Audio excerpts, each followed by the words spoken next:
Well, this is Brennan. How you going, Brennan? It's Joy. Yeah, good mate. Good. How's yourself, buddy? Yeah, not too bad. Awesome. All right. Well, I'm Brendan Buchholz. I'm currently separated from my fiance. Have been for 18 months. I'm a student studying Bachelor of Accounting, majoring in financial planning. I'm also studying finance law. I've got 2 diplomas: diploma in share trading, diploma in finance and mortgage brokering. Got extensive management experience is my background, and I also trade on the stock market. And trading on the stock market. So I also I recently started a Operation Drop Bear Facebook group as well, just to try and help create some awareness due to what I believe is the government's violation of human rights. And since the pandemic has started, I've been studying more and more law, actually at university, not through various YouTube channels, because there's a lot of misinformation out there about law. And it's pretty obvious that there's been a lot of violations of human rights. And it just highlights basically the need for Australia as a Western liberal democracy to have a national charter of human rights. I'm a big believer in that now. Yeah, so I think it's pretty, I've been a believer in that for a while. You know, just similar to what America has, where the politicians can't just come in and, you know, trample all over their rights as they see fit, which seems to be what happens here. Absolutely. Especially in the last 18 months, like in the name of safety. I'm not a big fan of that, but it seems to be what has happened. Exactly, yeah. You know there's a problem when the government tells you that they're protecting you from your own family. Yeah. That I've had a few conversations with various people that I know, people at work, just different people, and I would have to say the majority of them don't agree with what's going on. They all think, coronavirus serious, can be bad, look after yourself, basically, is the message that I seem to get. But there is one in particular that is all for it. All for the vaccine passports, all for the lockdowns, all for the border closures, all for everything, all the worst parts, what I would call the worst parts of it, this guy is for. And it really, I don't know, it blew me away to know that there was actual people like that. Yeah, there definitely is people like that. I mean, it blows me away too, but I think they're the people, in most cases, from what I've seen, they're the people that aren't struggling. They're the people that have been given the most from government stimulus packages, or they're people that don't have family across a border, or stuck overseas, or have had the 18 months, the constant double standards of celebrities and movie stars and the rest of them traveling where they can, while your loved ones, they can't see each other, or you can't see your mother before she dies. So because that's happening. So yeah, that's pretty much what I've put it down to as well. So they haven't been affected, and honestly, I haven't been greatly affected by it either. But I just can't stand by it. Like, I work with other people that haven't been home for 7 or more months, because if they go across the border, they won't be allowed back because they're not deemed essential workers. Yeah. Which is fucking crazy. I mean, like, you're providing food and food and housing for your family. You're pretty essential, if you ask me. But yeah. But anyways, absolutely. Yeah. So let's talk about your issues that you've had. You've been separated from your partner, yeah? Yeah, for 18 months. It's been pretty hard. So we've got our visa in. It's a PMV 300 prospective marriage visa. Uh-huh. So that visa cost me $8,000 to apply for it. Then you pay, that's the standard price. So that's fine. That's usually what you always have to do. It's expensive, but that's what it is, even though it's those visas are some of the most expensive in the world. Yeah. Australia has some of the most expensive visas in the world. Oh, for sure. With some of the longest processing times in the world as well. Okay? None of that's surprising to me, but yeah, carry on. Yep. So, you think if you've got you meet someone, you want to marry them, you go through the normal standards and the routines. You apply for the prospective marriage visa. Before coronavirus, you would apply for the prospective marriage visa. You would then get, say, like a tourist visa or something like that. She could come into the country, you get a bridging visa, and she could stay until the prospective marriage visa would be approved, and you'd be together. You wouldn't be separated. Uh-huh. And that was a pretty standard sort of system, I guess, the fact that you wouldn't be separated. Since the COVID has happened, though, people that have applied for the visas and may have been separated for many various reasons, they have to apply for a travel exemption to come into the country. They're not automatically exempt. Uh-huh. So this only just got rectified about 2 months ago, but previously you would apply for the prospective marriage visa. You wouldn't be automatically exempt to come into the country. You'd have to apply for a travel exemption. You're waiting to get married.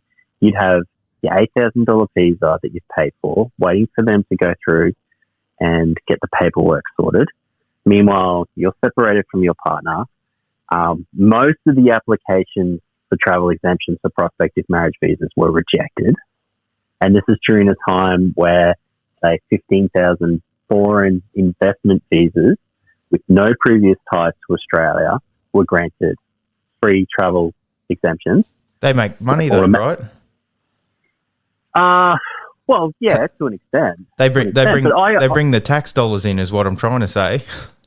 Yeah, but now that's argumentative, because after you study economics, you realise just how important immigration is to the future of Australia. Oh, for sure. I mean, and this is hurting our image long term. This is a short term. In my positive analysis, I should say, not a normative one, I would say that immigration is far more important than these foreign investment visas, because the long run aggregate supply and demand is more affected by these people who are going to move into Australia, because they move into Australia, they stay here in Australia, they get jobs, that contributes to the economy, they then give birth to the families, which then, increases the population, and population is one of the biggest contributors to the GDP and economy. Yes, okay? For sure, so yes. Long term, yes. Long term, getting people to come into the country, it boosts the economy. Yes. And that's just the way it is. But now we're hurting our image. We've let in foreign investment visas just come in, go on please, and it's a short term fix. And we've basically they would apply for a foreign investment visa if they had over $1.5 million. They could apply, they'd get their visa approved in 30 days. Ooh. They didn't have to be an Aussie citizen. Meanwhile, we've stranded our Aussie citizens overseas. Yeah, they can't come in. As far as I know, this is a couple of weeks ago. I seen the numbers, but it was like in the vicinity of 34,000 people Australian citizens are still stranded overseas. They're the ones that have registered to come home. They're not. Right. They're not the ones that are just making the most of it and backpacking. And I'm sure as hell there are those ones as well. Yep. Just the ones that want to come home. 34,000, and they have to apply for an exception or a travel visa or what the hell's the go there? No, so they don't have to apply for anything because they're an Aussie citizen. But they have to be able to get onto a plane to fly in, and they're restricting people coming in through all the travel caps, international travel caps. So, which is crazy. The 34,000 number you mentioned is interesting because it's actually higher than that. That's just the ones that are registered. Yeah. I really want to be. I definitely want to make that a point. The 34,000 are just the registered ones that are trying desperately to come home. Like I said, I'm sure there are more over that want to come home, but they've got themselves sorted out somewhat with family or friends or whatever, still wanting to come home, but they haven't taken those steps. I'm sure that number is much higher. Exactly, yeah. And if like it's definitely way higher because I see the Facebook groups. I'm a part of them. If you look at say, go on Facebook and you go into say groups like Australians Stuck Around the World and those sorts of things, you'll see that there's a lot of people that you'll see the carnage and the damage that is being caused by the travel caps and people getting their flights cancelled and not being able to come in. You'll see the photos of empty planes coming into the country and leaving the country. You'll see that there's like 15, 20 people on a plane and that's it. The people will have to buy a business class ticket just to get into the country because, when they're rejecting people and cancelling people's seats, they're usually cancelling the economy ones because the flights have to make money. Yeah. The plane companies have to make money and they can't make a lot of money when you're only taking 15, 20 people in at a time. No. Yeah, exactly. So you're going to let in the business class first, the first class and the business class before economy. It makes sense.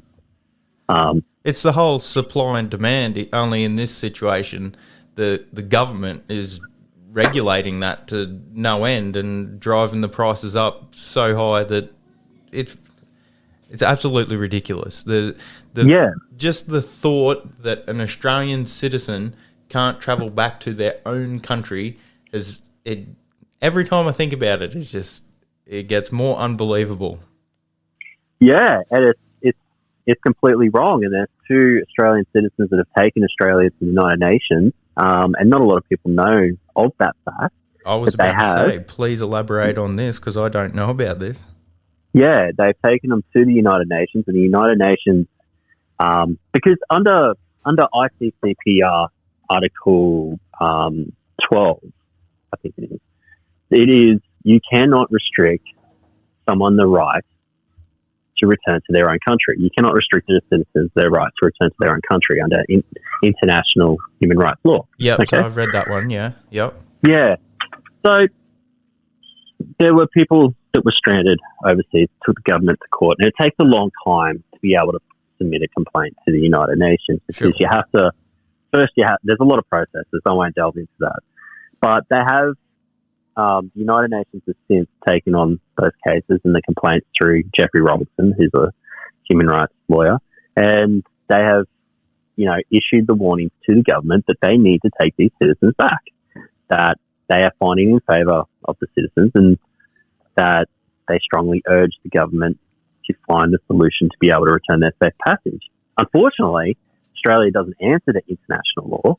We only answer to domestic law. And while we can look to, say, other doctrine and precedents that have been set in other countries, such as USA and so forth, there's that lack of, Australia's Charter of Human Rights.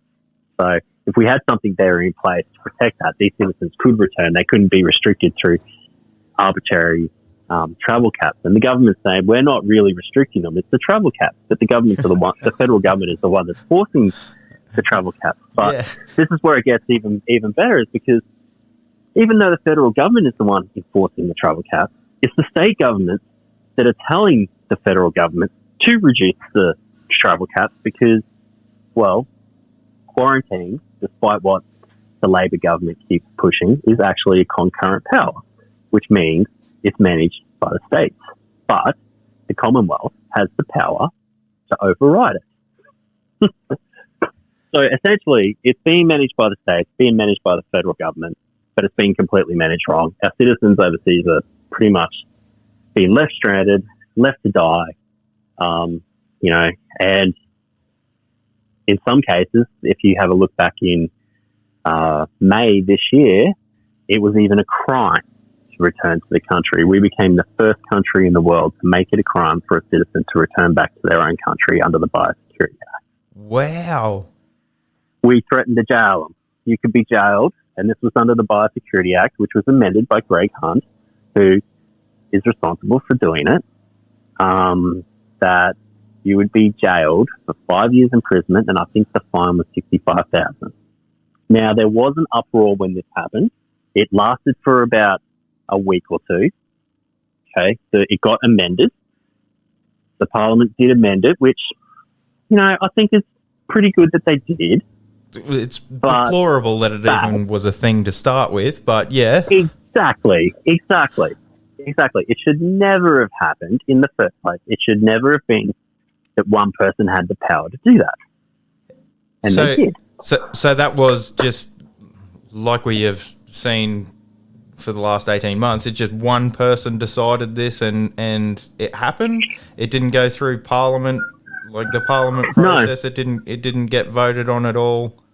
No, Labor and LNP were strongly for the actual change to the rule at the start. But then once the media got a hold of basically what was happening and the public outcry that occurred soon after, it then got changed through Parliament, through voting and so forth. So, yeah, the actual amendment came from the health officer based on the recommendations through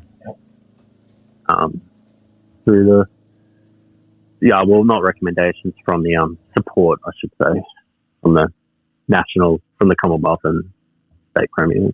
Yeah, right. Well, It's funny you bring up public outcry because, as you know, you would have seen, what's her name?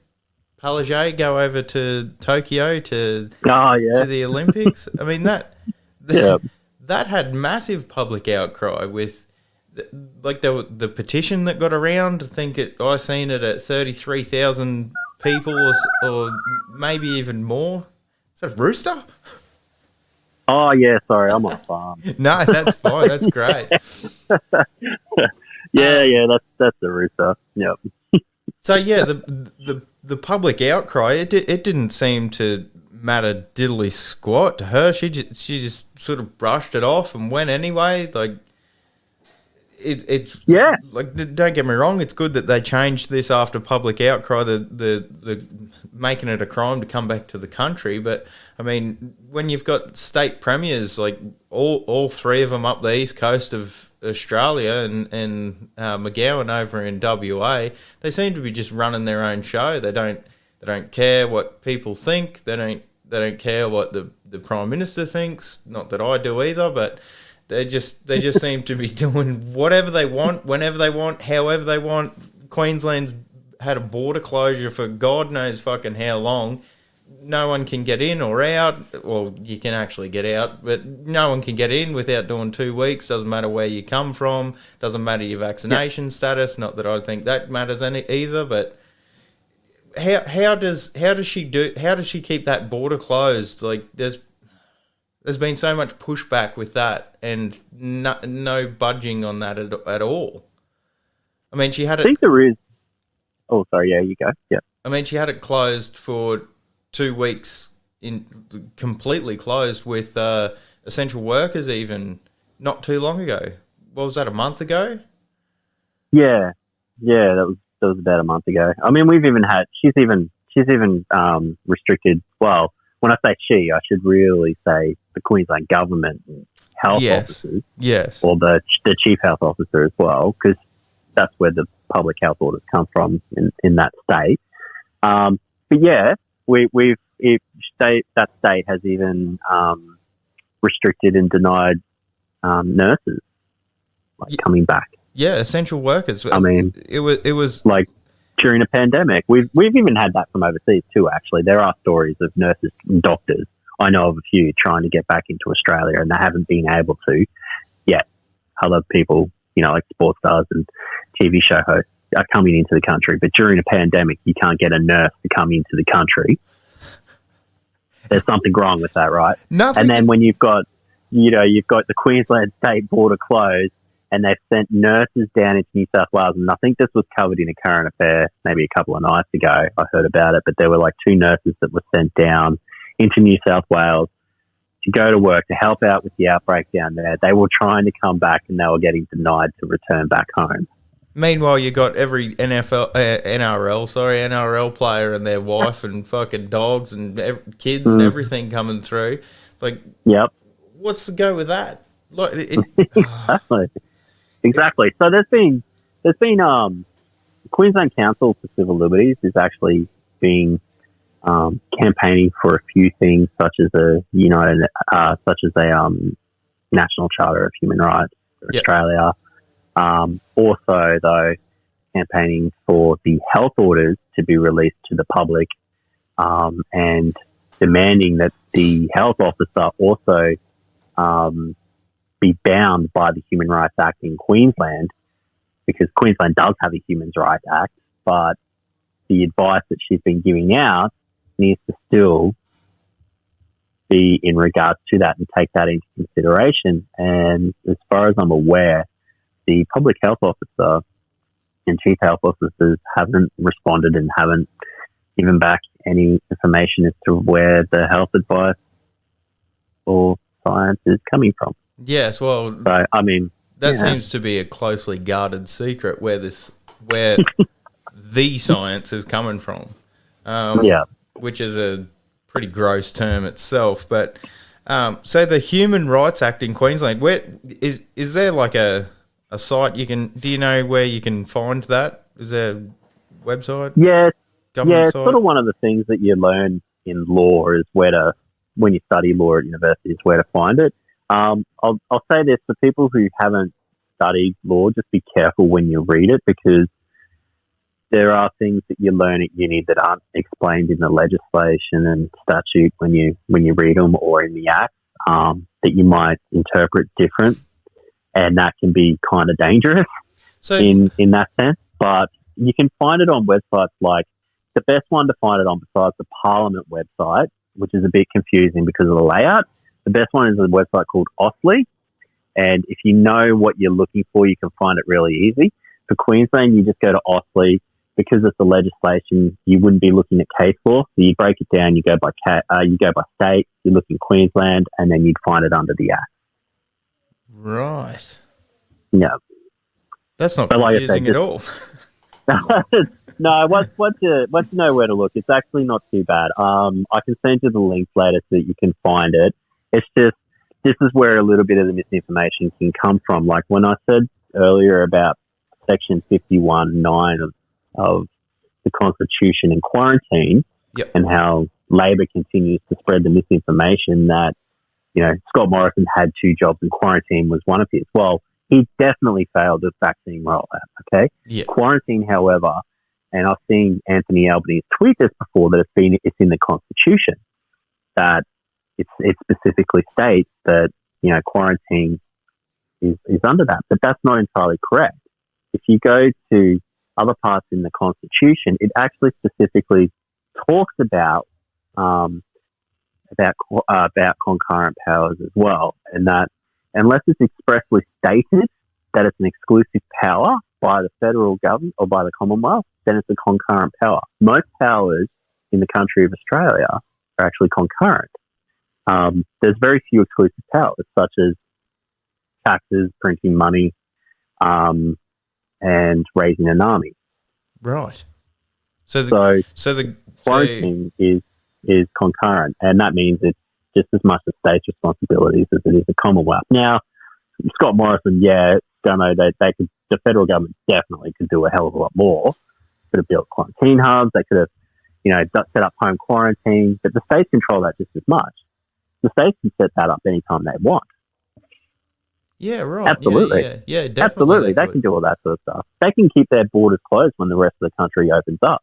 Now, if that doesn't explain to anyone how quarantine is only the federal responsibility when the Commonwealth can open up the country and a state can still have their border closed, international border closed, then how does that not, sort of send the image to people that, hang on, quarantine is definitely controlled by the states as much as the Commonwealth. But the Commonwealth, that they do control all the travel caps and so forth like that into the country, because that is the federal responsibility of it. And then to make it a bit more confusing, there was also the National Cabinet and what they agreed to and so forth. So, but that's what I'll say. So when people read the parts of the law, and they might read that in the Constitution, if you didn't know about concurrent powers, you're going to read that and say, because of the way that it looks on paper, you'll go, yeah, it's definitely a federal responsibility, and that's just how it is. But that's not the case. Yeah, right. Yeah. That's interesting. Yeah, Yeah. Yeah, that is very interesting. But that seems to be where we're heading at the moment. Like, you've seen Qantas advertising that they're going to be flying international by the end of the year, and and I can't remember who said it. Anyway, someone said that we're going to be in a strange situation where New South Wales people are allowed to fly out of the country to any other country in the world, but they won't be allowed to cross the state border. And that seems to be the way we're going. Like, I mean, even Gladys Berejiklian has said... Burger joke. Burger jerkin. Chicken jerkin. That's right. She said that she hopes to have open flights by the end of the year. Scott Morrison's talking about opening the borders by the end of the year, or who knows what you can believe with him. But anyway, and then we've got, like we've just been talking about, Queensland's going to be still shut down, and Palaszczuk's talking about not opening up until it's safe to do so. Like, what does that even mean? McGowan's the same. He's been talking about saying, keeping the border closed until it's safe to do so.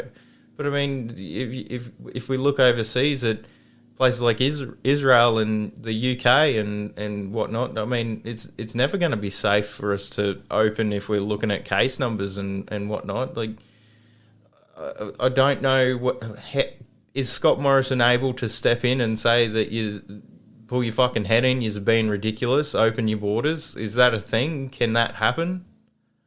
Yeah, that can. But I think it's more complicated than just doing that. I don't know the full extent of how he would go to do that, but it definitely could happen. But there's a whole lot of different things behind it. It's not as easy as what people say. I'm sure it's a lot more difficult to do that. But couldn't imagine that it'd be easy. So.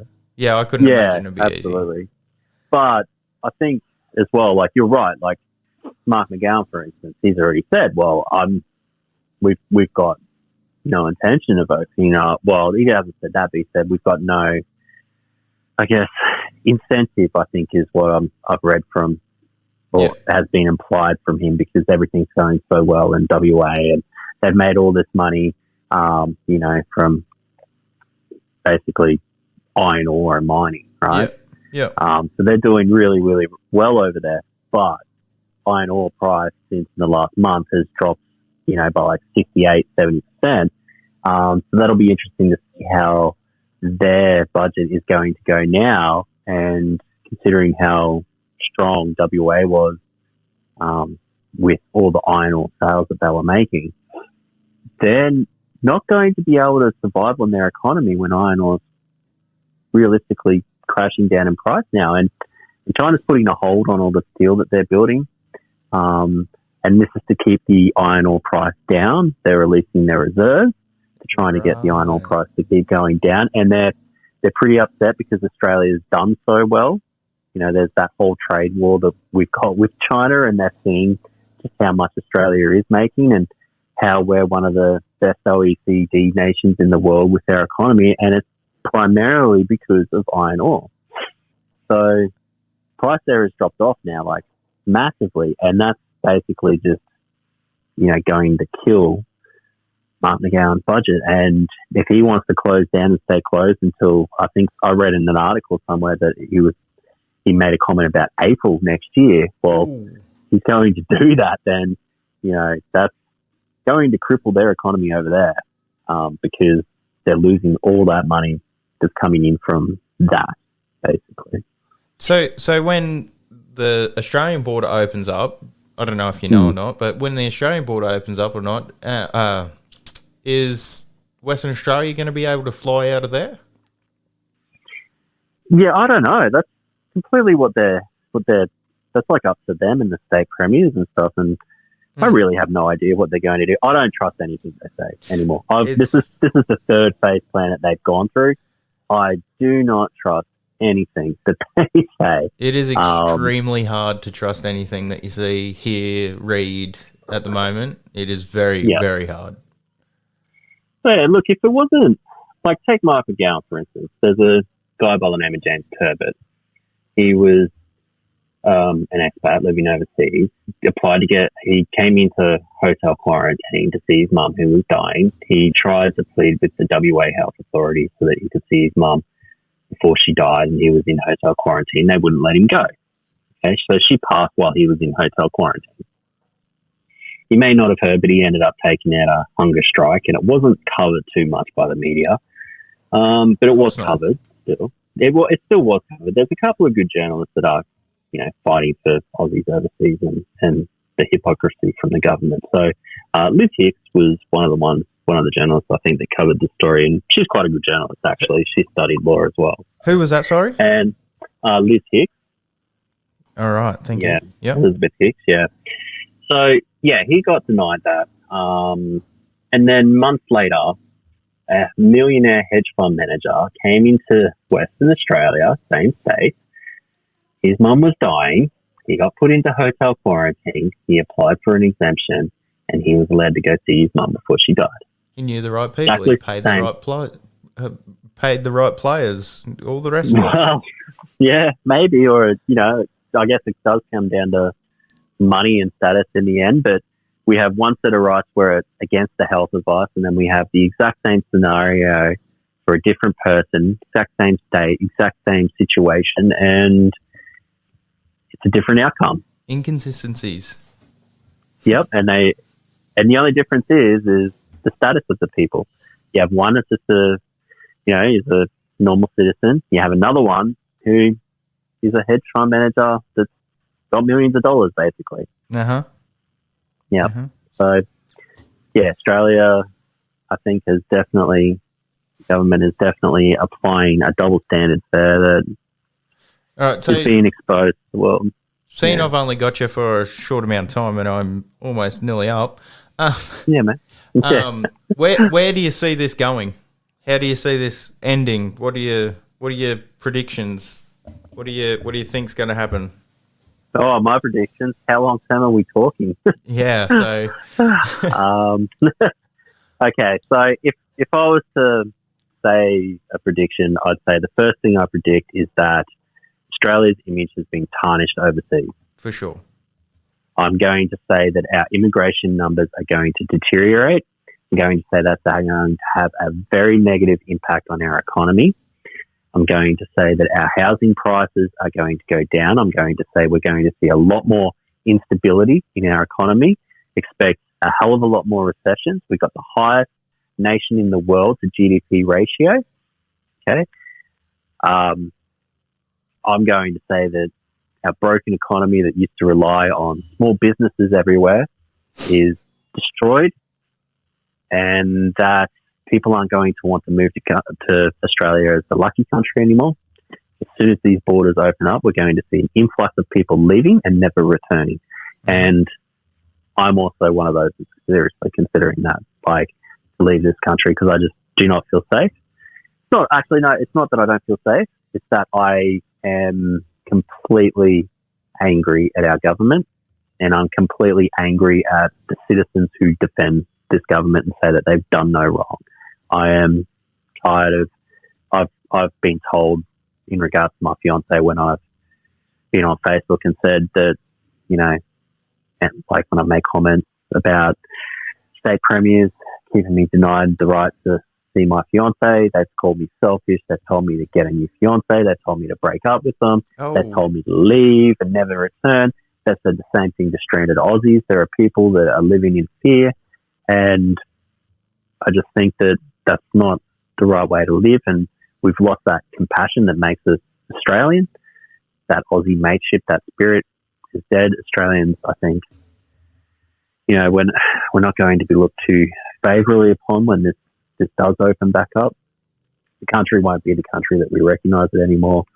I think it will get worse before it gets better. I think eventually we will get a Charter of Rights. Yep. But whether or not that becomes before the next emergency happens or not, will wait to be seen. And I dare say it won't happen before the next emergency. And whatever that next emergency is, it could be anything. It could be cybersecurity, could be war, could be anything. All I know is that Australia is not the country that you would want to trust its government to when it comes to your family. Well, I agree with you. I think you're right, but I desperately hope that you're wrong. Yeah, me too. Yeah. It wouldn't make it wouldn't make me any happier with anything else except for that to be completely off target. And look, I don't think you are. Theory. Yeah, sure, it's just an opinion, and there's, I guess that's more of an emotional response. I don't have the data to back that up, really, like massive amounts of data and figures. But I think when you look at, say, the amount of people that have been applying to go overseas lately for 3 months or longer, it's been the same amount of people that's been coming in, and it's increasing. So, yeah, I just go off of what I see, and that's my personal experience. And, well, I know that there are a lot of others that feel the same way as me. So, yeah. It's a shame. Where can we find you on Instagram, Facebook, Twitter? What are your handles? Look, I'm just on Facebook. You can find me and send me a message anytime you want. Just use my first and last name. I don't really have that much social media, but I do have the Operation Drop Bear group. So you can always find me on that. Facebook has been censoring me, though. Yeah. So it might be a bit hard to find me. I noticed that one. Yeah, I made a post. It was about the Sunday Mail did an article around how the Delta virus doesn't affect children as much as what the normal strain does, right? Right. And Anastasia Palaszczuk made a video about how we need to get all the kids vaccinated before we can even open up borders and all this sort of stuff, and how she was saying how deadly it was for children, and that this is going to kill all our children.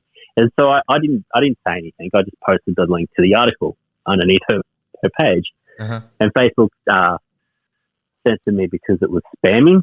Oh, I only sent it once. And funny thing was that the LNP party, I should just say LNP. They started sending that article in response to her as well. So they censored me, but not them. And then in the Operation Drop Bear group, there was someone that put a post up, and it just stated the survival, the mortality figures a little bit wrong from coronavirus. It was like 0.5% off. Mm-hmm. So because it was 0.5% off, they said that was false information and misinformation, and they started restricting my account. So. Right. So 0.5%. So if we want to find you, we're going to have to type it in, Operation Drop Bear. Yeah, pretty much. I've got the public page. Yeah. That might be a good one to look at. Yeah. If you can find it. Yeah. All right. Well, thank you very much for coming on. I've really enjoyed it.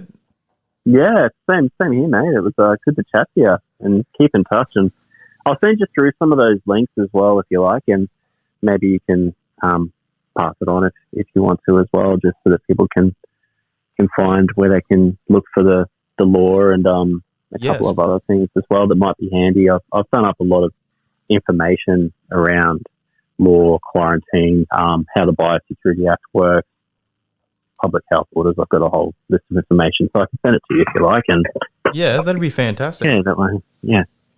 All right. No worries. Thanks very much, Ken. Cool. Yeah, that's all right. Thanks for the chat. It was good to put a name to the face, the voice to the face. So yeah, I know what you're saying. Yeah, you know what I'm saying. Yeah, if you want, say, I can edit any of this out, obviously. But anyways, so you were saying you were up north, far? Yeah. I'm up in far north Queensland. Yeah, like in Cardwell. Have you always lived up there?